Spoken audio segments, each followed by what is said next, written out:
CM जय किशोर, कैसे हैं आप सब? मैं एक बार आप सबको अनम्यूट करती हूँ।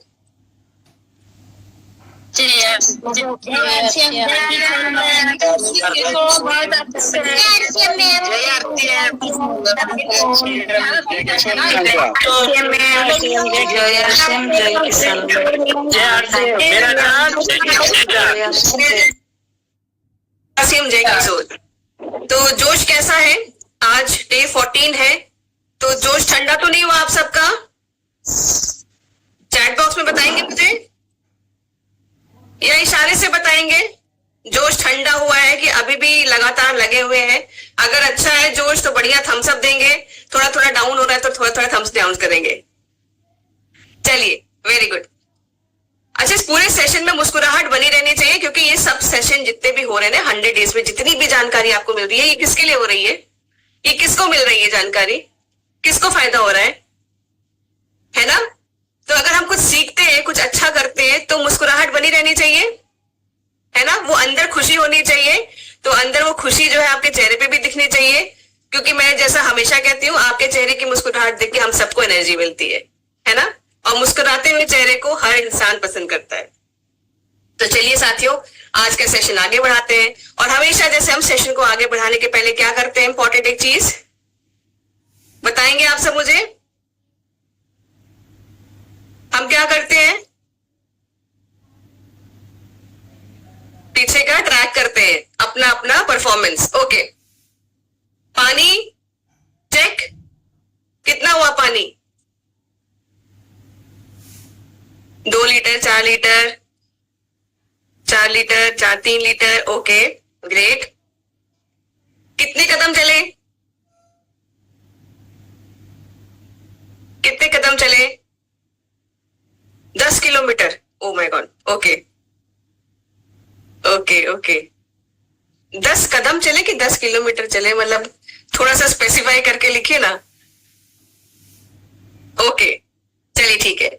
जो अपने एक्सरसाइजेस जो श्वेता जी के थ्रू हम लोग छोटी छोटी रोज एक छोटे छोटे इनपुट्स लेते हैं, जो कि बहुत आसान तरीके से हम अपने अपने जीवन में उसको उपयोग में ला सकते हैं, वो आप सबने किए? आप सबने किए? ओके, फायदा लग रहा है? तो कल कपड़ा किस किसने निचोड़ा? किस किसने किया? ऐसे से किया? Very good, very good. चलिए ठीक है। तो आज भी हमारे सेशन में एक ऐसे गेस्ट हैं जिनको मुझे लगता है, स्पेशली अगर मैं बात करूं महिलाओं की, तो उनके लिए बहुत फायदेमंद रहेगा उनको सुनना। और जितने मेरे भाई हैं उनके लिए भी ये जरूरी है सुनना, क्योंकि देखिए, हम सबके घर परिवारों में एक कोई ना कोई महिला होती है किसी ना किसी रूप में, चाहे वो माँ के रूप में हो, चाहे बहन के रूप में हो, बीवी के रूप में हो, या बेटियां हो।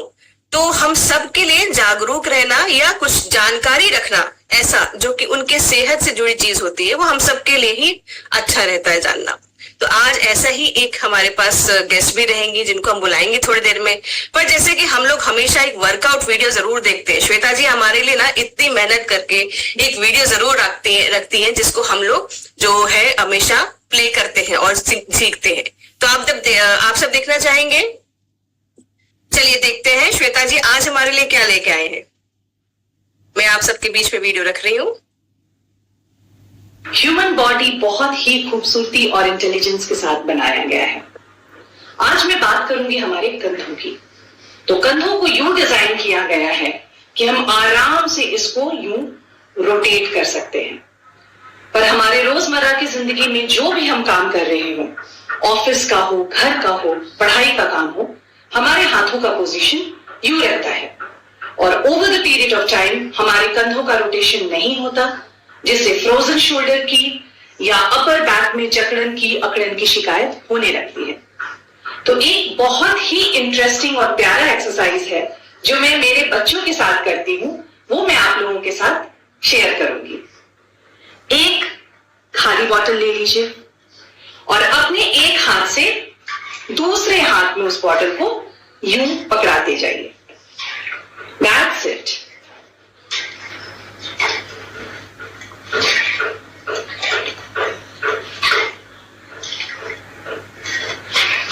जितना काउंट्स हो सके आप कर सकते हैं। अपने बच्चों के साथ चैलेंज लगा लगाएं, देखें कि बिना बॉटल को गिराए आसानी से कौन इसको सबसे ज्यादा टाइम कर सकता है। तो इसमें मजा भी आता है और साथ ही साथ आपका जो फ्रोजन शोल्डर है, जो अपर बैक का अकड़न है, वो भी दूर होता है। तो 100 डेज सेल्फ लव चैलेंज में इसको ट्राई कीजिए और मुझे बताइए आपको कैसा लगा। ह्यूमन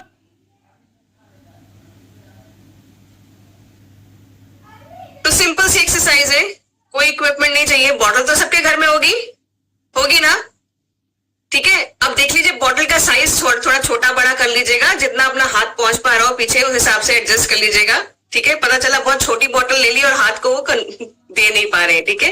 तो 1 लीटर की बॉटल कम से कम ले और इस एक्सरसाइज को जरूर ट्राई करें। अपने शोल्डर्स के लिए थोड़ी सी मूवमेंट हो जाएगी, स्पेशली लेडीज को जैसे बढ़ती उम्र के साथ फ्रोजन शोल्डर्स की दिक्कत देखी जाने लगी। उसके कई सारे रीजंस भी होते हैं इसके अलावा भी, तो उसके ऊपर भी बात करेंगे। लेकिन अभी जब जैसे आप जानते हैं कि आज हमारे बीच में एक स्पेशल गेस्ट है, तो हम उनको बुलाना चाहेंगे, ठीक है।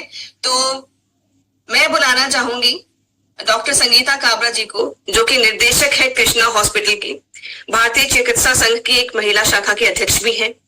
इनका 30 से अधिक सालों का मैं बोलूं तो अनुभव है, जिसमें इन्होंने बहुत सारी औरतों की लाइफ जो है वो चेंज की है। एक जो बहुत पुरानी समस्या थी उनको, जिनसे वो झेल रही थी, उनसे निजात दिलाया है।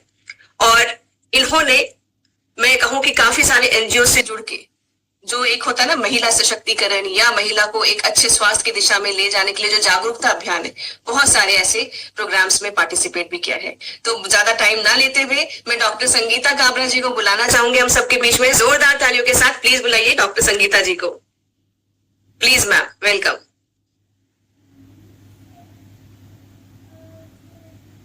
Thank you. मेरी आवाज आ रही है? Am I audible? Yes ma'am. Yes. So आज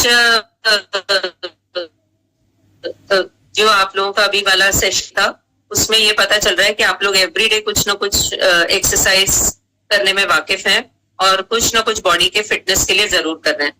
मुझे टॉपिक दिया है कि how to take care of reproductive organs. हमारे जो रिप्रोडक्टिव ऑर्गन्स है उनकी देखभाल कैसे करें। सेकेंड है मेनोपॉज का टॉपिक, और थर्ड 1 मिनट में हम ये देखेंगे कि ब्रेस्ट एग्जामिनेशन कैसे करना है to check out cancer at a very early age. तो तीनों में से सबसे पहला टॉपिक है how to take care of the reproductive organs. Reproductive organs में हमारे लिए सबसे महत्वपूर्ण है यूट्रस और ओवरीज। ओवरीज हमारे शरीर में हर महीने एक ओवा प्रोड्यूस करता है, जिसको अगर वो फर्टिलाइज होता है तो वो एक प्रेगनेंसी के फॉर्म में यूट्रस में डेवलप होता है। यूट्रस वो जगह है जहां पे वो अंडे को 9 महीने के लिए जगह मिलती है to grow into a full form baby. The uterus can create problems in the form of bleeding, abnormal bleeding, scanty bleeding. आजकल यंग एज में बच्चों को बहुत ज्यादा ये प्रॉब्लम है, लड़कियों को, कि पीरियड्स कम होने लगे हैं, कम आते हैं। जैसे पहले आते थे 4 दिन के लिए, अब 1 या 2 दिन ही आते हैं। पहले होते थे कि आराम से 2 या 3 पैड सोक हो जाता है एवरीडे, अब आता है सिर्फ दाग सा लगता है, कभी कभी तो पैंटी पे बस स्टेन ही आता है, और पीरियड ऐसे ही 3 दिन चल के खत्म हो जाते हैं। उन्हीं दिनों में नाभि के नीचे दर्द हो जाता है बहुत ज्यादा, जो हम बोलते हैं हमेशा कि learn to bear the pain of period. जो हम पीरियड्स के पेन सहन करते हैं तभी हम स्ट्रांग बनते हैं, और वो इतना ज्यादा होता है क्योंकि पीरियड्स कम आ रहे हैं तो यूट्रस थोड़ा सा कंजेस्टेड हो जाता है, इसीलिए पेन बहुत ज्यादा। ओवरीज का ये प्रॉब्लम हो जाता है आजकल कि हम लोग बहुत सारी गलत चीजें, गलत मतलब स्ट्रेस है लाइफ में, या wrong food habits because of your jobs, because of wrong timing. Ma'am थोड़ा नेटवर्क इशू लग रहा है।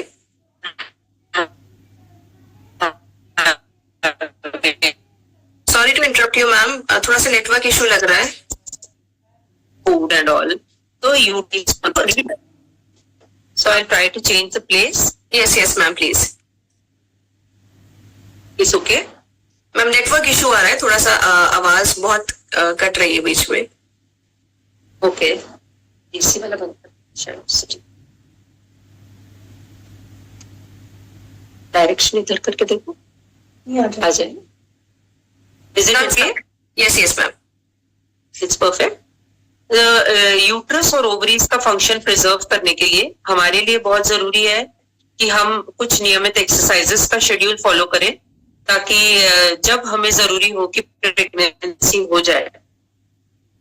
Normal pregnancy age initially was 20 to 22 years is the ideal time. 24-25 साल तो बेस्ट टाइम होता है जब बच्चे हो जाने चाहिए, अंडे अच्छे बन रहे हैं, यूट्रस बहुत अच्छा काम कर रहा है. पर अब वो संभव नहीं है. It is just not possible. किसी बच्चों को बोलो कि भाई 24-25 में बच्चे कर लो, तो वो बोलेंगे अभी तो करियर है, अभी तो पूरी लाइफ आगे है. सो ये सब चीजें प्रॉब्लम्स फेस करने, because we are not going to change कि तुम्हारी करियर कितना आगे है, तुम्हारी पढ़ाई कितनी आगे, तो वो सब चीजें अब तो हम चेंज नहीं कर सकते.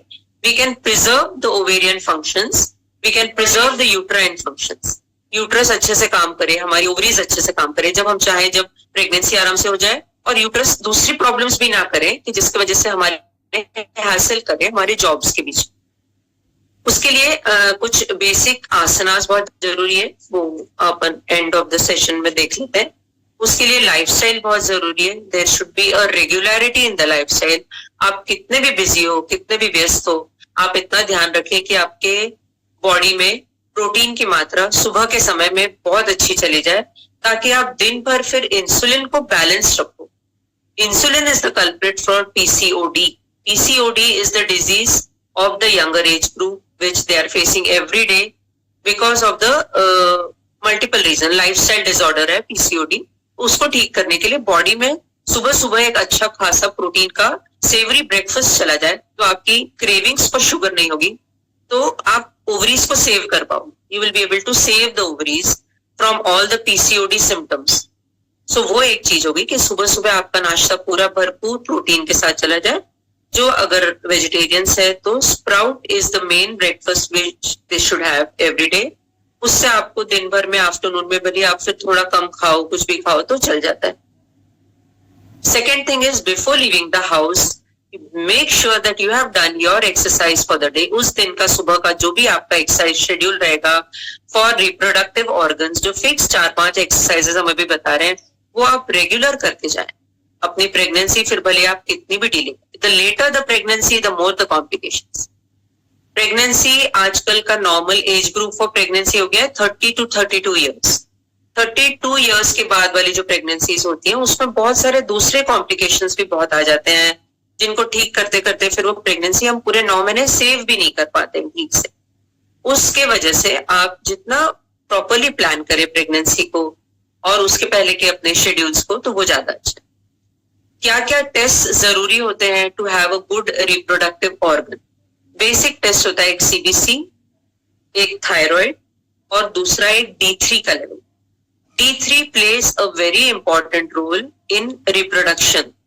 हम प्रेगनेंसी प्लान करेंगे तो D3 के लेवल्स अगर 30 से कम होंगे तो वो प्रेगनेंसी बीच बीच में कहीं ना कहीं प्रॉब्लम्स क्रिएट करेगी. CBC is a complete blood count, जिसमें आपके हीमोग्लोबिन, प्लेटलेट, आरबीसीज एक लेवल पे होने चाहिए.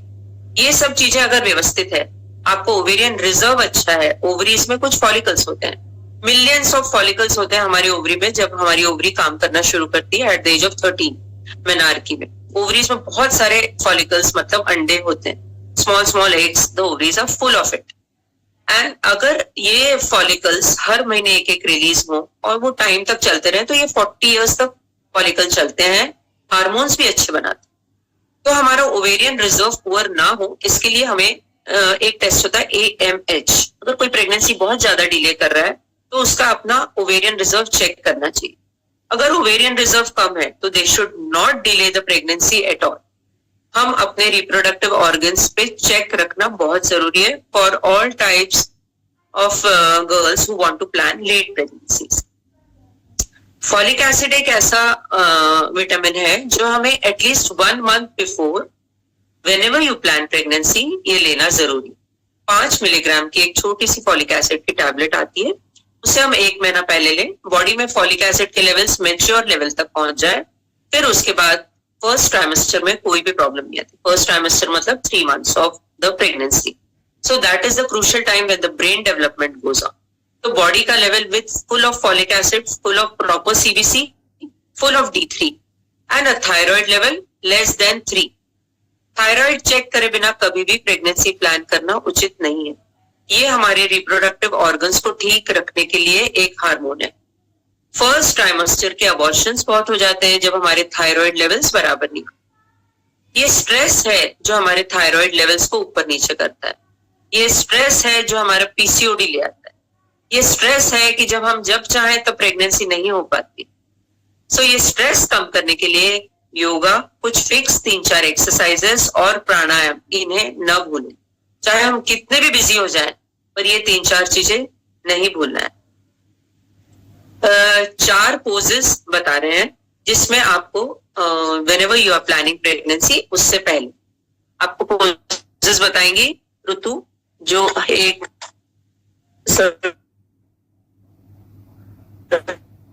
certified yoga instructor है. She teaches people who want to reduce ovarian cysts, PCOD and other things.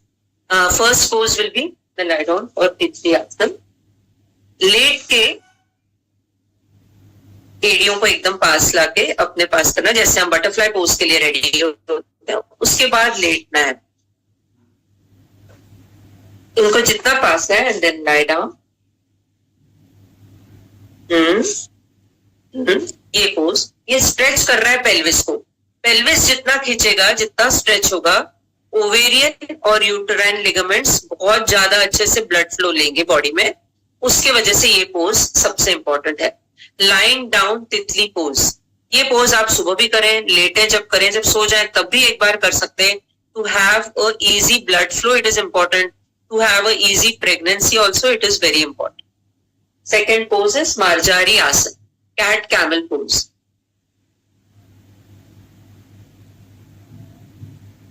Cat camel pose हमें सबको पता है कि कैसे करते हैं. Yes, breathe in, look up, यहां पे गड्ढा आना चाहिए. ब्रीद आउट, ये कैमल हम्प आना चाहिए. Breathe in. हर पोज पे थोड़ा होल्ड करके वहीं 2-4 बार ब्रीथ करें. So this is a very effective pose for the ovarian function to be preserved. फिर से ऊपर, then hump of the camel. ये ऐसे 4-5 बार करना है. ये एक pose. Third is bhujangasana.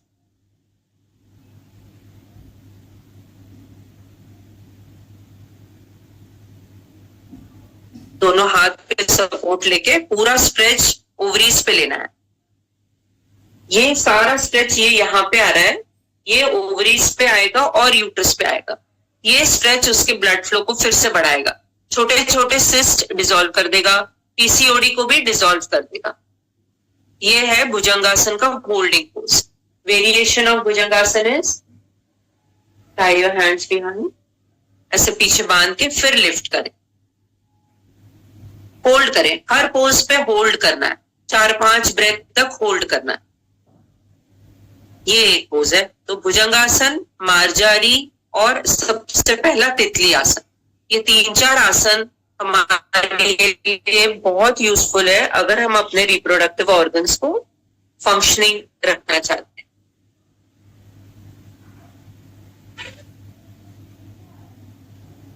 Second हमारा आज का टॉपिक है menopause. We are now shifting from reproductive organs care to menopause. Menopause का एक फिक्स्ड एज नहीं होता है. मेनोपॉज माहवारी जाने को मेनोपॉज कहते हैं. मेनोपॉज का समय होता है 45 to 55 ईयर्स. जब पीरियड चला जाता है और अराउंड 6 मंथ्स हो जाए तो उसको हम कंप्लीट मेनोपॉज कहते हैं. मेनोपॉज में बहुत सारी ऐसी चीजें होती है जो हम सबको पता है. कभी हम थकान महसूस करते हैं, कभी चिड़चिड़ापन महसूस करते हैं, मसल्स सारे वीक हो जाते हैं. कुछ भी चीज उठाओ, कहीं भी pain, abnormal pain in the body, any pain anywhere for no reason. कभी शोल्डर ही दुखने लग जाता है, कभी कोई एडी दुखने लग जाती है या एक लेग दुखने लग जाता है, बैठे बैठे पसीने आने लग जाते हैं. हम जो काम रोज नॉर्मल तरीके से कर रहे थे उसी में हमें थकान लगने लग जाती है. सुबह उठ के वो एनर्जी नहीं रहती है कि जिससे हम ड्यूटी करते थे वैसे कर सके. हमारे शरीर के दोनों हार्मोन्स धीरे धीरे कम हो रहे, ओवरीज श्रिंक हो रही है, उसकी वजह से मेनोपॉज हो रहा है. ये ईस्ट्रोजन और प्रोजेस्टेरोन जो हमारे बॉडी को इतने दिन तक एनर्जेटिक रखते थे वो अब धीरे धीरे बॉडी में कम हो रहे हैं. तो हमारी बॉडी इसको फेस कर रही है. तो धीरे धीरे इसको स्ट्रॉन्ग बनाने के लिए हमारी बॉडी यूज्ड टू हो जाएगी. थोड़े दिन तो बहुत पसीने आएंगे, अजीब सा सबको लग रही है ठंड, हमें लग रही है गर्मी, पसीने दिखने लग जाते हैं यहाँ, सब कहेंगे क्या टेंशन है, कोई टेंशन नहीं।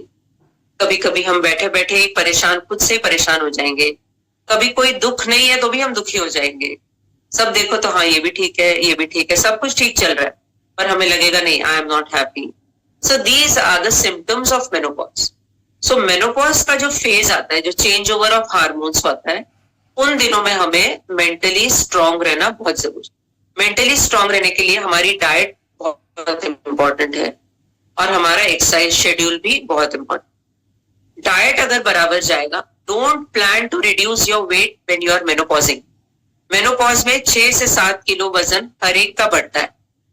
वो अक्सर यहाँ बढ़ता है, एडी के आसपास सूजन आने लग जाती है, अजीब सा बॉडी शोल्डर में बढ़ जाता है, ब्लाउज प्रॉपर्ली फिट नहीं आते हैं। So there is a fat gain everywhere, it is because of the reduced oestrogen. Oestrogen कम होगा, फैट सेल्स बड़े हो जाएंगे। ईस्ट्रोजन हमें प्रोटेक्ट करता है, हमारे बोन्स को मजबूत रखता है, स्ट्रांग रखता है, सो हमारा कैल्शियम भी कम हो जाता है। ईस्ट्रोजन खत्म हो गया, वो कैल्शियम भी ले गया, इसीलिए जरूरी होता है मेनोपॉज आते ही कैल्शियम लेना बहुत जरूरी है। ईस्ट्रोजन खत्म हो गया, हमारे हार्ट को रिस्क हो गई फॉर हार्ट अटैक्स। सो जब ईस्ट्रोजन कम होता है, जो जो चीजें होने वाली है उन सबको हमारी बॉडी प्रिपेयर्ड रहेगी। सो हमें क्या क्या करना चाहिए कि मेनोपॉज आते ही हमें अपने आप को स्टेबल रखना है। Walking is one of the best exercises for menopause. Brisk walking होनी चाहिए, बातें करते करते वाला टहलना नहीं, सांस फूल जाए अगर हम बात करने लगे, ऐसा वाला ब्रिस्क वॉकिंग जरूरी है हमारे लिए। कम से कम 15 to 20 minutes of brisk walking, then a slow walk of 5 minutes.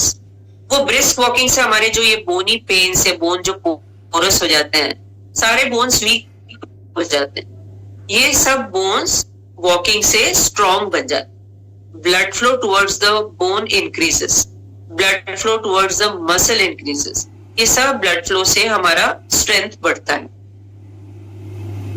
अक्सर हम डाइट चेंजेस करने लग जाते हैं कि वेट बढ़ रहा है, हम ये भी बंद कर देते हैं, वो भी बंद कर देते हैं, खाने पीने में बहुत सारे चेंजेस ले आते हैं, जो सब गलत है, जो हमें और हाइपोग्लाइसेमिक करके और चिड़चिड़ा बनाते हैं। जब आपका चेंज ओवर फेज है तब आप बिल्कुल डाइटिंग ना करें, राइट फूड खाएं।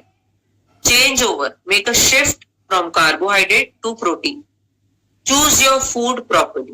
पूरी थाली है, उसमें से आपको रोटी की जगह दाल 2 कटोरी, रोटी आप पहले 2 ले रहे थे या 3 ले रहे थे, उसको 1 कम कर दीजिए। And shift to fibre and protein. Fibre मतलब सब्जी की मात्रा आप बढ़ा लो, सब्जी आप पहले 1 ही कटोरी खा रहे थे, उसको 3 कटोरी खा लो। सब्जी अच्छी बनाओ, टेस्टी बनाओ, बहुत ज्यादा उसमें मसाले कम कर लो।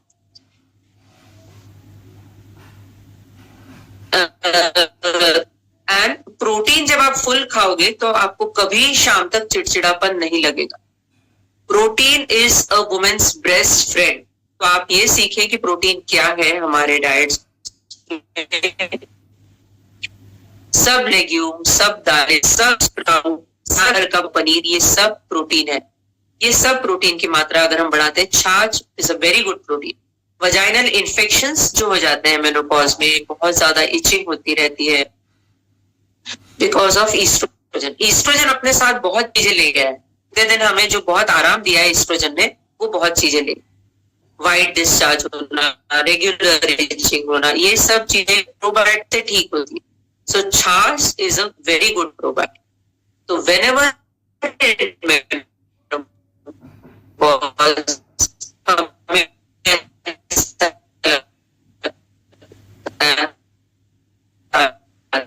मैम आवाज कट हो रही है, तो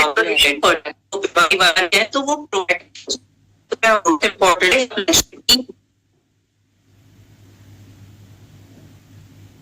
अब ठीक है, स्टिल इज इट थोड़ा सा मैम मुश्किल है। ओके मैम, अभी भी थोड़ा सा बैंडविड्थ स्लो आ रहा है। तरफ direction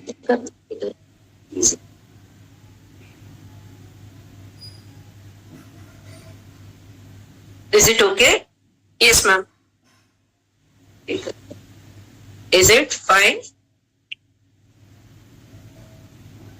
Yes, ma'am. Okay. So we were talking about diet, and menopause is very important. सो हम प्रोटीन इंपॉर्टेंट है ताकि हम थकान नहीं फील करें बहुत ज्यादा, हमेशा एनर्जेटिक रहें। और सप्लीमेंट्स में कैल्शियम और D3 बहुत जरूरी है। D3 जरूर ऐसा होता है कि जब हम ज्यादा नहीं ले सकते तो एवरी 3 मंथ्स एक D3 का टेस्ट कराना बहुत आवश्यक है। D3 value should be in between 30 to 40 और D3 के बहुत अच्छे सप्लीमेंट्स आते हैं, हर जगह आते हैं। D3 इन योर डाइट, 1 चम्मच घी खाने से भी बहुत अच्छा होता है मॉर्निंग में, अगर किसी को सूट करता है, बट एम्प्टी स्टमक होना चाहिए और उसके बाद कम से कम 2-1 घंटे कुछ नहीं खाना है। ये सब चीजें डिफिकल्ट है, इसीलिए supplement is not bad. Calcium 1000 milligrams for all women above the age of 45 is important. तो आपके कैल्शियम स्ट्रिप पे देखें कि कितना है। We need 1000 milligram of calcium and 400 international unit of D3, जिसको हम अगर पूरा वीकली वाला लेते हैं तो वो बराबर सैशे आते हैं 2 लाख इंटरनेशनल यूनिट्स, तो वो बराबर लेने से बॉडी की रिक्वायरमेंट कंप्लीट हो जाती है। विटामिन डी और कैल्शियम अगर बराबर रहेंगे तो हमारी वॉक जो हम कर रहे हैं वो यूजफुल रहेगी। Muscle strong and sufficient vitamin D and calcium will have less fractures after the age of 45। बहुत आसान होता है फ्रैक्चर होना मेनोपॉज के बाद, बहुत आसान होता है कार्डियक प्रॉब्लम्स होना आफ्टर मेनोपॉज। ये सब चीजों को केयर करना जरूरी है। जैसे मेनोपॉज आ जाए हम अपने डाइट की तरफ ध्यान दें। Walnut is one important thing, a very good omega for menopause people. Chia seeds, walnut, all seeds, pumpkin seeds, ये seeds वगैरह की मात्रा बढ़ाएं। धीरे धीरे याद रखें हमें क्या क्या चीजें खाने में चेंजेस करनी, so that at the age of 60 you will feel as young as 45. At the age of 70 you will be able to walk comfortably without anybody's support.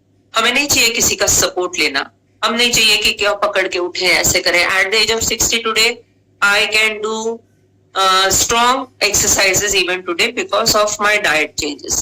Weight कम करना ये टारगेट कभी नहीं रखना है, टारगेट रखना है let them be stronger, let the muscles be stronger. नींद अच्छे से नहीं आ रही है अगर, best thing to do if you're not having a good sleep, magnesium level बहुत कम हो जाता है. So there are over the counter magnesium pills. Rather than taking other things, you can have magnesium at night. You can have chamomile tea with जायफल. जायफल हमारे kitchen में सबके पास होती है, ग्रेट करके एक डिब्बी में जायफल भर के रखो। आपकी जो भी टी आप रात को लेते हो, दूध लेते हो, कुछ भी जो भी आप ले रहे हो, उसमें 1 पिंच जायफल डालो, देखो नींद की क्वालिटी चेंज हो जाएगी। A good sleep will make you less irritable. A very good sleep is important after. अगर हम चिड़चिड़े नहीं रहेंगे तो हम बॉडी को जो चाहिए वो एक्सरसाइज कर पाएंगे, जो बॉडी डिमांड कर रही है वो खा पाए। स्वीट क्रेविंग कब बंद होगी? अगर आप लंच के बाद 1 चम्मच गुड़ और घी, 1 टीस्पून ऑफ घी एंड उसमें से थोड़ा सा गुड़ डाल के मिक्स करो और खा लो। आपको अगर शुगर क्रेविंग इवनिंग में होती है, लेट नाइट होती है, इससे वो चीजें बंद हो जाएगी। ये बॉडी के डिमांड्स है ओमेगा की, इसीलिए ओमेगा एब्जॉर्ब होगा, शुगर क्रेविंग्स खत्म हो जाएगी। A very good level of omega in the body will help you a nice sleep, zero craving, and a strength of you to do everything whichever things you want to do. कुछ exercises हम बता रहे हैं for menopause, especially very easy exercises, but to make the feet stronger. First thing is just lifting your feet. Leg raise करेंगे। 3-4 simple poses है, regular करना। Lift, come down, lift slow, come down slow. ये हमारी आगे की muscle को strong कर रहा है। Lift, hold, come down, lift, hold, come down. ये वाली करनी है तो कीप द मसल, दिखती बहुत इजी है, 12 बार के बाद 13वीं बार जब करेंगे तो एकदम थाई मसल्स एकदम वीक हो जाती। ये हमें सीढ़ियां चढ़ने में भी इजीली हेल्प करेगी, इसीलिए हमें क्वाड्रिसेप्स स्ट्रॉन्ग करने।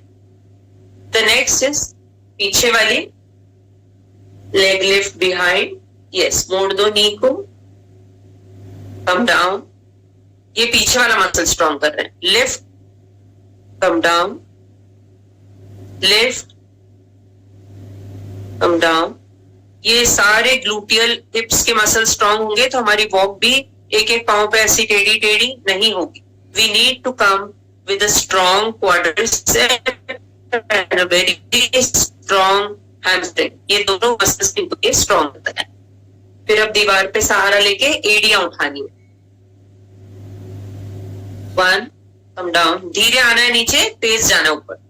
ये सब लेग्स स्ट्रॉन्ग होने के बाद हमारे लेग्स का पेन कम हो जाएगा. Walking will be very easy for us. Come down. ये हील रेजेस है, 10-12 बार करना है. देख बहुत इजी रहे बट बहुत स्ट्रॉन्ग बनाएंगे आपके लेग्स को भी. Come down. फिर से ये सब चीजों से जो एड़ियों के पास जो स्वेलिंग हो जाती है वो सारी इससे कम होती है और पैर दुखना भी एकदम कम हो जाता है. ठीक है. एक शोल्डर का भी होता है. Lift your shoulders, come down, lift, come down, come down. और हमेशा शोल्डर को पीछे की तरफ घुमा के रखना जरूरी है. Come down, lift, come down. एक ब्रेस्ट के लिए होती है वो साथ साथ. एक पिलो को ऐसे पकड़ के उसको प्रेस करना है. तो छोटी छोटी गांठें जो भी ब्रेस्ट में हो जाती है उनको इनसे कम कर सकते हैं. हथेलियों को दबाओ, छोड़, खूब जोर से दबाओ. उसके प्रेशर से ये पेक्टोरलिस मसल स्ट्रॉन्ग हो जाती है. ये कुछ कुछ चीजें रेगुलरिटी में लाने से हमारे पैरों की मसल्स स्ट्रॉन्ग हो जाएगी. तो ये पेन वगैरह कम हो जाए. Lastly but not the least, how to examine your breast after menopause. Breast examination once a month every time हम लोग हमेशा सिखाते हैं. अगर जिनको पीरियड्स आ रहे हैं तो उनको पीरियड्स के चौथे दिन करना है. जिन्हें पीरियड्स नहीं आ रहे तो एक डेट फिक्स कर ले, 1 तारीख हर महीने की ब्रेस्ट चेक करना जरूरी है 100%. पहले सेंटर में चेक करते हैं, फिर सराउंडिंग 1, 2, 3, 4. ऐसा कभी नहीं देखना है, ऐसा कभी नहीं देखना, ऐसा कभी नहीं देखना. अगर हम फिंगर से लिफ्ट करेंगे हर जगह हमें गांठ लगेगी. ये भी गांठ लग रही है, ये भी है. दैट इज फैट टिश्यू, ये गठार नहीं. तो फ्लैट ऑफ द पाम से देखना है. फ्लैट ऑफ द पाम से 1 in the center, 3 around and then in the axilla. यहां पकड़ के मिरर के सामने खड़े होके देख लो कि लेवल ऑफ निपल सही है कि नहीं. कोई निपल अंदर नहीं जानी चाहिए. मेनोपॉज में एनीथिंग जिसमें निपल अंदर जा रही हो दैट इज बैड. वो आपके डॉक्टर से चेक करवाओ. कोई लम्ब जो एकदम हार्ड फील हो रहा हो फ्लैट ऑफ द पाम से, वो डॉक्टर से चेक कराओ. ऐसे करके जो गांठ हो रही है उसके लिए किसी को दिखाने की कभी भी जरूरत नहीं है. ये एकदम नॉर्मल चीज. और ये जो आपको बताया कि ये प्रेस करने वाला जो एक्सरसाइज है ये ब्रेस्ट के लिए बहुत अच्छी. एक तो लेग्स स्ट्रॉन्ग करें और ब्रेस्ट वाली एक्सरसाइजेस करना हमारे लिए बहुत ही इंपॉर्टेंट है ताकि छोटी मोटी लम्प्स चालू होने से पहले ही बंद हो जाए. ब्रेस्ट से निकलने वाली कोई भी डिस्चार्ज एबनॉर्मल है in menopause. Any discharge needs to be check. No discharge is healthy. Early age में जब हमने रिप्रोडक्टिव एज ग्रुप की बात करी तब ब्रेस्ट में से थोड़ा बहुत, अगर even if you are not feeding और ब्रेस्ट से थोड़ा बहुत दूध जैसा पानी निकलता है तो दैट इज बैड, बिकॉज उससे फिर ओव्यूलेशन अच्छा नहीं होता है, फॉलिकल अच्छे नहीं बनते. लेकिन मेनोपॉज में हर चीज गलत है. अगर anything which is having a discharge show to your doctor. 6 महीने पीरियड बंद होने के बाद अगर कोई भी स्पॉटिंग होती है वो डॉक्टर को दिखा सकते. 6 महीने तक थोड़ी कम ज्यादा होके वो धीरे धीरे मेनोपॉज में सेटल हो जाता है. अर्ली मेनोपॉज हो जाए चिंता ना करें. आजकल बहुत अर्ली मेनोपॉज हो रहे हैं. 40 इयर्स में पीरियड्स चले जाते हैं. Nothing to worry. Ovarian reserve आजकल बहुत जल्दी पुअर होता है. बहुत डिलेड मेनोपॉज हो रहा है पर रेगुलर आ रहा है तो nothing to worry. People have menopause even 55 साल में. पर ये एज में कभी कभी ओव्यूलेशन कब हो रहा है पता नहीं पड़ता और प्रेगनेंसी हो जाती है. ऐसे भी बहुत रेयर केसेस देखने को मिल जाते हैं कि ओव्यूलेशन इज इरेगुलर.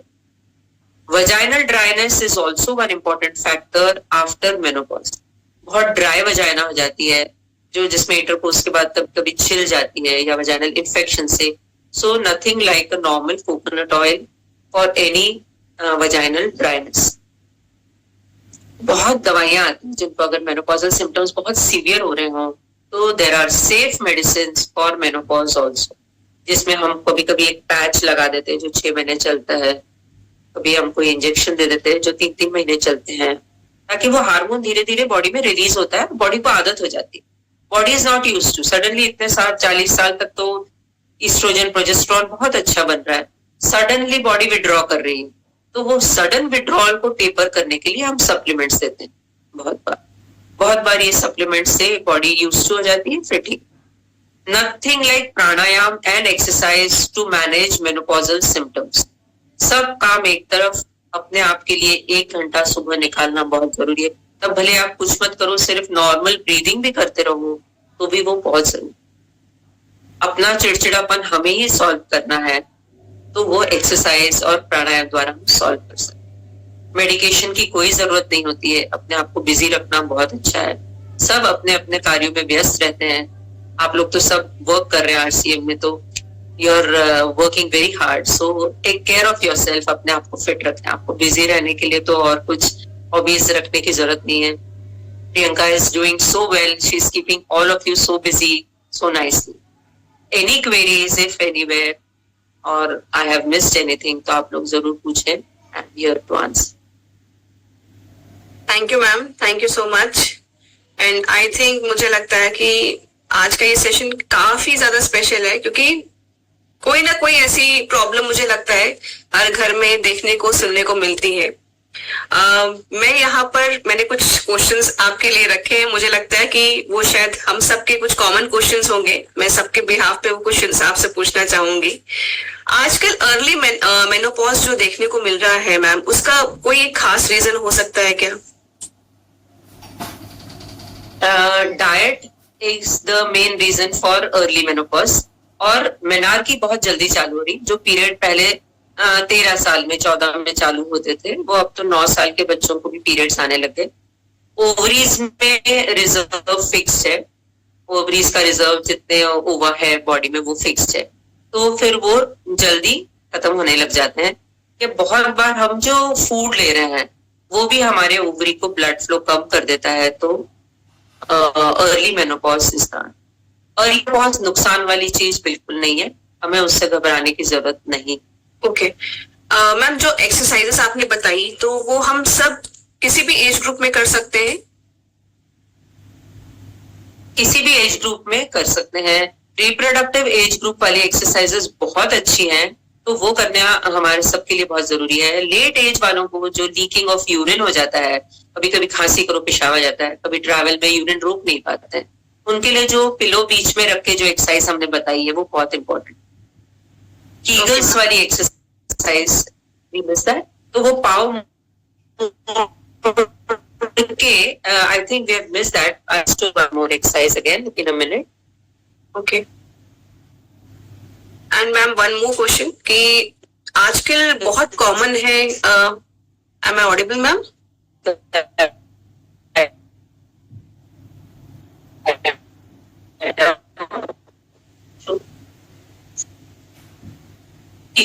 नहीं है to hold everything, so that exercise is important. Bridge pose होता है, सीधा लेट के हिप्स उठाएं और थाइस के बीच में एक पिलो को प्रेस रख के उठना है. थाइस के बीच में ऐसा एक पिलो रख के फिर उसको लिफ्ट करना. So that gives a strength to the muscles जो हमारे पेशाब को रोकते हैं. हमारे पेशाब को रोकने वाली मसल्स होती है यूरेथ्रल मसल्स, वो सब बराबर काम करने चाहिए. जब हम चाहें जब रुक जाएं, जब हम चाहें अभी आपको यूरिन करना आप करें. ऐसा नहीं कि थोड़ा खांस दिया तो आ गई. वो मसल स्ट्रॉन्ग है. कभी मोशन का भी किसी किसी को ऐसा होता है, मोशन भी नहीं रुक पाता जितने देर हम रुकना चाहते हैं. वो लूज वाटरी स्टूल हो जाता है जो रुकता ही नहीं है. तो वो भी इससे. ओके मैम, आजकल बहुत ज्यादा कॉमनली हम सुनने को देखने को पा रहे हैं कि uterus cancer, cervical cancer, breast cancer, ये सब बहुत ज्यादा सुनने में आ रहा है. शायद ये पहले उतना नहीं होता था. तो इसका क्या रीजन है? एक लाइफस्टाइल तो हम सबको समझ में आता है, जो कि हम हमेशा सुनते हैं कि लाइफस्टाइल हम लोगों का जो है बहुत लेजी हो गए, हम लोग उतने एक्टिव नहीं है. उसके अलावा क्या क्या रीजंस हो सकते हैं मैम? लाइफस्टाइल के अलावा पेस्टिसाइड्स और हर्बिसाइड्स, जो दवाइयां हमारे सब फूड अनाज पे छिड़की जाती है, जो हम पत्तियां खाते हैं उस पे छिड़की जाती है, ये सब चीजें धीरे धीरे एक कैंसरस ओरिजिन है. जिसके लिए हम कर क्या सकते हैं वो इम्पोर्टेंट है. What all we can do is exercise regularly. Lifestyle में ये चीजें इनकॉर्पोरेट करें कि जो भी हम सब्जी खाएं, अनाज खाएं, उनमें बाहर तो जो दवाई लग गई वो लग गई. हम लाके जो साल भर स्टोर करते हैं उसमें हम दवाइयां ना डालें. और धीरे धीरे अब तो ये इट इज everybody's problem कि how to decrease the use of pesticides and herbicides. ये दवाइयों में इतनी खतरनाक चीजें हैं जो धीरे धीरे कैंसर को प्रमोट करती है. ब्रेस्ट कैंसर का ये कारण नहीं. ब्रेस्ट कैंसर का ये कारण है कि लोगों की delayed pregnancy, delayed use of the breast. पहले तो 18 साल में ब्रेस्ट फीडिंग चालू हो जाती थी. पहले के लेडीज में ब्रेस्ट कैंसर कभी देखने को ही नहीं मिलता. It is a disease of the developed country. Breast cancer is a disease of developed country. जो लेट प्रेगनेंसी होती है, लेट बच्चे को दूध पिला रहे हैं, कभी नहीं भी पिला रहे हैं, तो ब्रेस्ट का जो फंक्शन है वो ही नहीं पा रहा है. तो उसमें गांठें बन जाती है. बहुत कम परसेंटेज ऐसा होता है जो इनहेरिटेड होता है, जिनके लिए फिर कुछ टेस्ट होते हैं. यूट्राइन कैंसर तो India is leading in uterine cancer, cervical cancer. इसीलिए हमारे पास सर्वाइकल कैंसर के वैक्सीन भी अर्ली एज में लगाते हैं. 13 to 30 years is the best time to give cervical cancer vaccine. Uterus के कैंसर इसलिए नहीं हो रहे कि ये हर्बिसाइड्स, पेस्टिसाइड्स नहीं. It is because of poor hygiene. और वही लो सोशियो इकोनॉमिक ग्रुप में ज्यादा होते हैं जो अपनी प्रॉब्लम्स बताना नहीं चाहते. तो ये हमारी जिम्मेदारी है कि हम वो लोगों को जिनसे भी मिले उन्हें बताएं कि मेनोपॉज के बाद आने वाली हर एबनॉर्मल ब्लीडिंग के लिए आप एक डॉक्टर की सलाह जरूर लें. It is a very easy treatable cancer if detected. समय पे डिटेक्ट हो जाए तो इसका 100% और बहुत आसान इलाज. Same as with breast cancer. कोई भी कैंसर से डरे नहीं. कैंसर ऐसा नहीं है कि जो पहले जैसा कॉफ हो जाता था, क्योंकि अब इतने कॉमन हो गए तो हम डर के कैसे जिए. और ना ही उसे हम अछूत मानेंगे, अरे कैंसर ऐसा फैल जाएगा. ऐसा नहीं है, सब चीजें ठीक हो जाएगी. But you have to show to your doctor on time. इसीलिए ब्रेस्ट एग्जामिनेशन सबको सिखाएं. आप लोगों ने सीखा है, आप जितने लोगों को सिखा सके, जो बीमारी से हम बच सके उसे जरूर बचें. मैम, एक टॉपिक प्रेगनेंसी भी बहुत कॉमन चीज देखी जा रही है आज के टाइम में. एक टॉपिक प्रेगनेंसी जो कि आई थिंक ज्यादा दिन नहीं चलती है.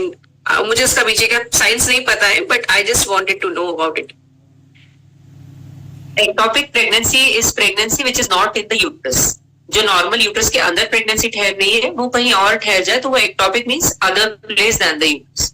ट्यूब में ठहरने वाली प्रेगनेंसी बहुत डेंजरस होती है. सो इसीलिए first sonography after 20 days of positive pregnancy test will show pregnancy कहाँ ठहरी है, वो देखना बहुत जरूरी होता है. डिलेड प्रेगनेंसीज वालों को नहीं कह सकते कि किस कारण से डिले है. वो ट्यूब ही खराब होती है जहां जाके वो प्रेगनेंसी ट्यूब में ठहर जाती है. लॉन्ग ट्यूब होती है उसमें ठहर जाती, कभी टीबी वाली ट्यूब होती है उसमें ठहर जाती. So any pregnancy in the tube is life threatening, dangerous होती है. तो वो जब एकदम फिर तो उसको इमरजेंसी में ले जाके वो ट्यूब को हटाना ही पड़ता है by surgery. So that is very dangerous. उसका पहला साइन है कि आपको इतना पेन होगा इन प्रेगनेंसी की असहनीय है, तो आप डॉक्टर से राय जरूर. Okay ma'am. And last question एक और मैम. थायराइड जैसे आपने बताया कि एक हमारा हार्मोन है जो कि रिप्रोडक्टिव ऑर्गन्स के प्रॉपर फंक्शनिंग के लिए एक मेन ऑर्गन जो है रिस्पॉन्सिबल होता है, तो उसको हमें ठीक रखना चाहिए.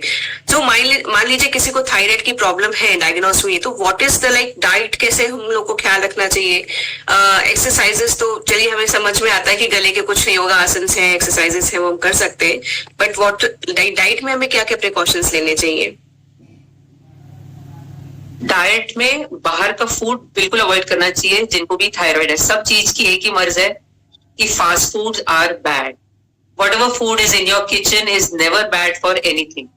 तो जितना हम उनसे बच सके वो ठीक है. Thyroid is also because of stress. Thyroid is also because of wrong sleeping habits. Thyroid is also because of not doing anything, just taking stress. वो लोगों को भी थायराइड होता है. Thyroid has become very common. पहले तो हमको भी थायराइड की जांच ही ना करा, कभी नहीं करा. अब हर प्रेगनेंसी में पहला जांच होता है थायराइड, बिकॉज थायराइड जैसे ज्यादा होता है फर्स्ट 3 months की प्रेगनेंसी के लॉसेस हो जाते. First trimester loss is majorly because of thyroid. So taking a medicine is not wrong because it is just supplement. वो बीमारी नहीं कहलाएगी, वो चीज की कमी है जो हम पूरी करते. उज्जयी प्राणायाम बहुत अच्छा है पर करना टफ है, और रेगुलरली करना बहुत टफ. उज्जयी प्राणायाम को बहुत अच्छे से सीखना पड़ता है। सब आप लोग रोज सीखते हैं, वो एक प्राणायाम है जो बहुत इफेक्टिव है। Thank you so much ma'am, thank you. मुझे लगता है कि मैंने काफी साथियों के क्वेश्चंस जो कॉमन हो सकते हैं स्पेशली हम लेडीज के लिए, तो वो मैंने आज यहाँ पूछे और डेफिनेटली आप सबको जवाब मिले होंगे। एक बार आप प्लीज जो है चैट बॉक्स में मैम को बता सकते हैं कि कितना अच्छा आपको आज का सेशन लगा। बहुत कितनी महत्वपूर्ण जानकारी है। मुझे लगता है कि हम लेडीज अपनी सेहत को लेकर थोड़ा सा लापरवाह हो जाते हैं, परिवार की हर एक चीज को प्रायोरिटी देते हैं और अपने आप को ही सबसे शायद लास्ट में रख देते हैं। और जैसे कि मैम ने ये कहा ना आज कि प्रोटीन हम लोगों की डाइट के लिए बहुत ज्यादा जरूरी है, तो सुबह का जो मेन भोजन होना चाहिए वो अपना प्रोटीन रिच होना चाहिए। और थोड़ा सा ध्यान देंगे, आज से एक चीज तो जरूर ठान लेंगे कि भाई प्रोटीन रिच डाइट नाश्ते में सबसे पहले हम लोग खाएंगे। वादा करते हैं आज सब, है ना? चलिए, और बाहर बाकी तो हम लोग को पता है कि हम लोग घर का ही खाना पसंद करते हैं और बाकी सब कुछ हमारी जो प्रोटीन रिच डाइट है वो अपने आरसी में भी अवेलेबल है, तो हम वो भी ले सकते हैं, ऑप्ट कर सकते हैं। तो thank you so much ma'am. मुझे लगता है कि पूरे यहाँ जितने हमारे लोग बैठे हैं, सदस्य बैठे, मेरे भाई और बहन बैठे, उन सबके बिहाफ में मैं आपको धन्यवाद देना चाहती हूँ आज आने के लिए और इतनी महत्वपूर्ण जानकारी हम सबके साथ साझा करने के लिए। धन्यवाद सो मच मैम। तो साथियों, कार्यक्रम को आगे बढ़ाते हैं। Thank you ma'am. और मैं उम्मीद करती हूँ कि जो आज छोटी छोटी जानकारी मैम ने दी है उनको हम सब फॉलो करेंगे। जो छोटे छोटे एक्सरसाइजेस आज मैम ने बताए हैं, मुझे लगता है हर एक एज ग्रुप के हिसाब से एक लेडी होने के नाते वो हम सब उसको घर में ट्राई कर सकते हैं। अगर हम ऐसी ही कुछ प्रॉब्लम्स को फेस कर रहे हैं या हमें लग रहा है, देखिए हम खुद अपनी बॉडी को सबसे पहले जानते हैं, हम वो चीज महसूस करते हैं पर नजरअंदाज करते हैं। तो अगर आपको घर में लगता है, अपने अंदर महसूस होता है नहीं ये प्रॉब्लम आ रही है, तो आप वो चीजों को थोड़ा सा हम अपने बॉडी में उनको जब महसूस कर रहे हैं तो वो थोड़ा सा एक्टिव हो जाए, जागरूक हो जाए और उनसे जुड़ी हुई जो मेन चीजें हैं, चाहे वो डाइट हो गई, एक्सरसाइज हो गई या डॉक्टर से कंसल्टेशन हो गई, वो हम सब कर सकते हैं। ठीक है, तो साथियों आगे बढ़ते हैं। जैसे कि प्रोग्राम में हम लोग हर बार एक प्रोडक्ट को लेके जरूर सुनते हैं और आज भी एक ऐसा ही प्रोडक्ट है जो कि आज के टॉपिक से भी रिलेटेड है। तो मैं आप सबके बीच में आज का प्रोडक्ट जो हूँ शेयर कर रही हूँ, उसकी वीडियो ध्यान से सुनेंगे और देखेंगे। जय आरसीएम, जय किशोर। मेरा नाम है प्रणाली अमेटा। आज हम हमारे कुछ खास कैटेगरी के प्रोडक्ट्स के बारे में जानकारी लेंगे। तो आज जो हम कैटेगरी डिस्कस करने जा रहे हैं वो है हमारी हाइजीन कैटेगरी। माहवारी की बात करते हैं, मेंस्ट्रुअल साइकिल की जब हम बात करते हैं तो महिलाओं के अंदर हाइजीन को मेंटेन करना कितना ज्यादा जरूरी है, ये हमारे रेगुलर सेशन में आप रोज सुनते आ रहे हो और उसके लिए सैनिटरी नैपकिन आपकी साथ देता है। आपका सैनिटरी नैपकिन हेल्दी होना, सही स्ट्रक्चर में होना बहुत ही ज्यादा जरूरी होता है ताकि आप आपके हाइजीन को सही तरीके से मेंटेन करो आपके माहवारी के टाइम के दौरान। तो इसी चीज को कैटर करने के लिए हमारे पास सैनिटरी नैपकिन की एक बहुत ही अच्छी रेंज है। आज जो हम प्रोडक्ट डिस्कस करने जा रहे हैं वो है हमारा ultra premium and safe and long. तो ये जो दोनों प्रोडक्ट है ये बहुत ही बेहतरीन प्रोडक्ट है आपके माहवारी के दौरान आपके हाइजीन को मेंटेन करने के लिए। इस दोनों प्रोडक्ट के अंदर आपको 7 लेयर प्रोटेक्शन मिलता है। इस सैनिटरी नैपकिन के अंदर आपको 7 लेयर मिलती है। जो पहली परत है, जो पहली लेयर है, वो जो टॉप शीट है वो कॉटन से बनी हुई है, तो आपको कॉटन एक टॉप शीट मिलती है। लेयर 2 जो है इसके अंदर आपको एक एनायन चिप मिलती है जो आपको बहुत ही अच्छे लेवल पे एंटीबैक्टीरियल प्रॉपर्टी देती है। तीसरी जो लेयर है इसको एयरलेड टिश्यू लेयर कहा जाता है। चौथी जो लेयर है ये आपको सुपर एब्सॉर्बेंट प्रॉपर्टी देती है।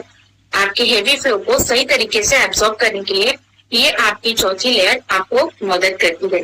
इसी के साथ साथ हमारी जो 5वीं लेयर है वो breathable leak proof bottom layer है ताकि आपको बिल्कुल पसीना और चिपचिपा महसूस ना हो, इसके लिए आपको ये मदद करती है।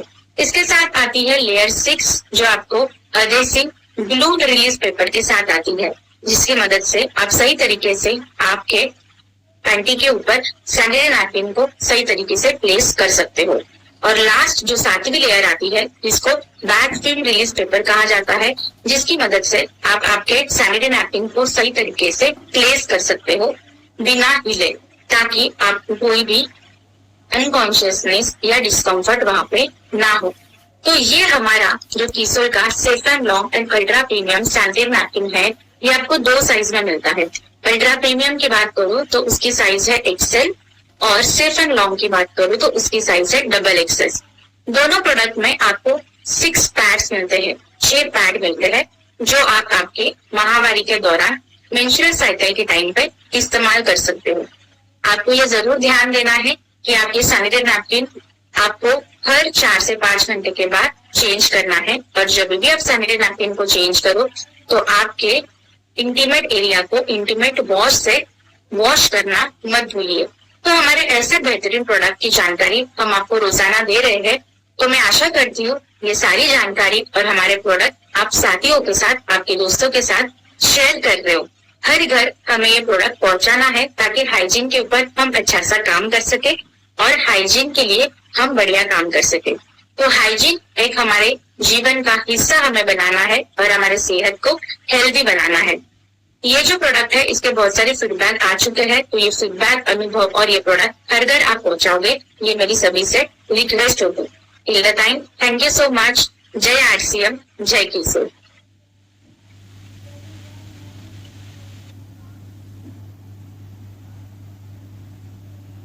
तो साथियों, अभी हम लोगों ने जो देखा safe and long and ultra premium के बारे में जाना, और आप सब इस चीज के बारे, इन दोनों प्रोडक्ट्स के बारे में जानते तो जरूर होंगे कि ये प्रोडक्ट क्यों खास है। एक चीज मैं यहाँ पर बताना चाहूंगी कि जब भी हम सैनिटरी पैड को डिस्पोज करते हैं, यूज करने के बाद, जब इसका इस्तेमाल करने के बाद इसको जब डिस्पोज करते हैं, तो खुले में ना इसको फेंके, आप इसको रैप करके, प्रॉपरली अखबार के अंदर रैप करके ही इसको डिस्पोज ऑफ करें। क्योंकि खुले में अगर हम इसको डिस्पोज ऑफ करते हैं, पहले तो बीमारियां ही बहुत ज्यादा आती हैं, मच्छर वगैरह या गंदे बैक्टीरियाज अट्रैक्ट होते हैं। तो हमें एक अच्छे नागरिक होने के नाते हमें इन सारी छोटी छोटी बातों का ख्याल भी रखना चाहिए, ठीक है। और साथ ही साथ आपको इंटीमेट वॉश का रोज इस्तेमाल करना चाहिए, ताकि कोई भी बीमारी आपके आसपास ना फटके, है ना। चलिए, तो साथियों, आज का सेशन आप सबको अच्छा लगा? अच्छा लगा? सीखा, बहुत कुछ सीखा। मैं बोलूंगी स्पेशली हम लेडीज ने तो बहुत कुछ सीखा, है ना। अपने हेल्थ को प्रायोरिटी देंगे, ये वादा करिए, और चाहे वो छोटे छोटे ही चीज आप अपने जीवन में बदलाव लाइए। हर दिन के रूटीन में थोड़ा थोड़ा बदलाव हम लोग लाएंगे, ताकि हम खुद को, इस शरीर को जो है, जब तक है स्वस्थ तरीके से हम रहें, और इसकी पूरी कोशिश हम कर सकते हैं। तो छोटे छोटे बदलाव आज से ही स्टार्ट करें। तो आज का सेशन कैसा लगा, मैं ये 1-2 लोगों से सुनना चाहूंगी, फिर सेशन को हम क्लोज करते हैं।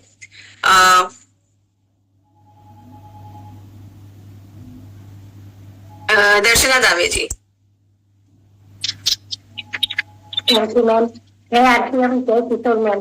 आज का सेशन बहुत अच्छा लगा। मुझे भी अभी अर्ली ईयर मेनोपॉज हो गया था, तो मुझे अच्छी जानकारी मिली मैम के द्वारा, और मैम ने जो एक्सरसाइज बताई वो मैं करूंगी। Thank you ma'am. Thank you. Manorama Devi ji. Yes ma'am, जय आरसीएम, जय किशोर मैम। पहले संगीता मैम को बहुत बहुत धन्यवाद मैम, जो कि हम लोग के महिलाओं के लिए इतना अच्छा ये सारी चीजें बताई हैं कि बहुत सारी, जैसा है कि महिलाएं लोग समझती ही नहीं। जैसे अपना डाइट हुआ, प्रोटीन का, तो वो तो प्रोटीन ही नहीं लेते, बताते तो है फील्ड में, लेकिन यूज नहीं खुद को करते हैं। कैल्शियम तो बताते हैं फील्ड में, लेकिन यूज नहीं करते हैं। लेकिन ये जो है कि डाइट के ऊपर भी सारी जो बीमारी होती है, कहीं ना कहीं मेरा डाइट ही है जो कि हमें होता है। चलना फिरना मैडम सुबह में भी आप बताती हैं कि हमें 1000 कदम चलना है। बहुत लोग होते हैं कि चलो भाई किसी घर में बहू भी आ गई है, तो सासू माँ सोचती कि हम बेड पर बैठे रहे, बहू तो है ना, बनाएगी ना। लेकिन मेरे साथ भी है मैम, लेकिन मेरी बहू भी जाती है कॉलेज, हमें सुबह उठना पड़ता है और उसके साथ लंच भी बनवाना पड़ता है, उसका दिन भर का भी काम रहता है और उसको भी करना है, और उसके साथ साथ अपना घर का जो भी मेरा किशोर प्रोडक्ट है, चाहे आरसीएम प्रोडक्ट, सारी उसके ऊपर भी मेरा काम होता है मैम। तो चलिए, ये है कि बहुत बढ़िया मैम ने बताई। और जहाँ है कि हम लोग पहले योगा सेशन में मैं भी मतलब मॉर्निंग वाला में नहीं हम कर पाती थी उसमें, इसलिए कि समय नहीं मिल पाता था। तो योगा सेशन जो आ गया 10 बजे, उसमें हम भी मैं कर लेती हूँ। जो सुबह में उठती है तो पहले अपना पानी पीना, पानी पीने के बाद है कि अपना समय निकालती, सब कोई सोया रहता है वो कर लेती है। और योगा भी है कि मैं बहुत लोग हम फील्ड में भी जाती हूँ, तो सुबह में नहीं, शाम में निकलती हूँ, बाकी घर में काम मोबाइल से होता है। तो जो योगा के लिए भी हम बताती हैं, तो बहुत लोग हैं जैसे एंटी लोग हैं जहाँ अपना मतलब जो भी हम लोग का मतलब लेवल के, तो वो लोग भी बोलते हैं कि ये बिल्कुल आप सही बोलती हैं कि जैसे हम लोग को डॉक्टर भी बोलता है कि योगा करें, लेकिन योगा नहीं हो पाता, जो कि बीमारी की जगह दवा से ज्यादा है कि मैम हम योगा करें और सही खान पान करें तो मेरी बीमारी नहीं होगी। तो हमें अपने न्यूट्रिशन और प्रोटीन के साथ साथ हमें ये सारी चीजें जो हमें करना बहुत जरूरी है ma'am. Thank you. Over to you ma'am. Thank you Manorama ji. एक लास्ट हम सदस्य को लेते हैं, रेखा रानी जी। जय सीएम जय किशोर मैम, आज का सेशन तो मैंने बिल्कुल मेरे लिए था, लग रहा था कि मेरी जो समस्याएं ना बिल्कुल मैम वही बता रही हैं। मेनोपॉज मेरा हो चुका है करीब 2 साल पहले और बहुत अर्लियर हुआ, तो बहुत परेशान थी मैं। और जो ऐंठन गांठ मैंने एड़ी के पास हड्डी थोड़ा सा निकल जाना, सूजन होना, प्रैक्टिकली मैम आज का जो सेशन था ना एक एक बात मेरा प्रॉब्लम सॉर्ट आउट हो गया। और बहुत बहुत थैंक यू मैम मेरे को बुलाने के लिए। और जो एक्सरसाइज मैम बताई हैं वो नहीं, 2000-3000 कदम मैं मॉर्निंग वॉक में चलती हूँ, एक्सरसाइज भी करती हूँ, लेकिन जो मैम आज बताई ना वो नहीं कर रही थी प्रॉपरली। वो तरीके से करूंगी तो मेरा प्रॉब्लम खत्म हो जाएगा। और सही बात है मैम के मेनोपॉज के बाद चिड़चिड़ापन, और जो मैम बता रही बिल्कुल हम लोग के साथ बीत रहा है। और उसके साथ घर में भी प्रॉब्लम हो जाती है चिड़चिड़ापन के कारण, या वर्क नहीं कर पाते हैं, थक जाते हैं, तो घर में भी लोग को लगता है कि बहुत जल्दी ये थक जाती हैं।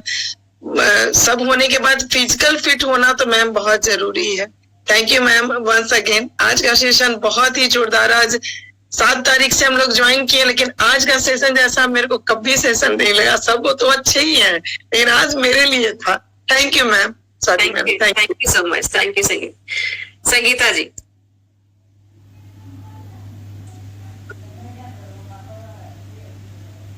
सबसे पहले संगीता डॉक्टर मैम को तहे दिल से धन्यवाद, शुक्रिया, क्योंकि आज उन्होंने वाकई जैसे अभी मैम बताई हैं, वाकई जो है हर क्वेश्चन लेडीज के लिए बहुत ही शानदार उन्होंने बताया और मुझे इतना अच्छा फील हो रहा है।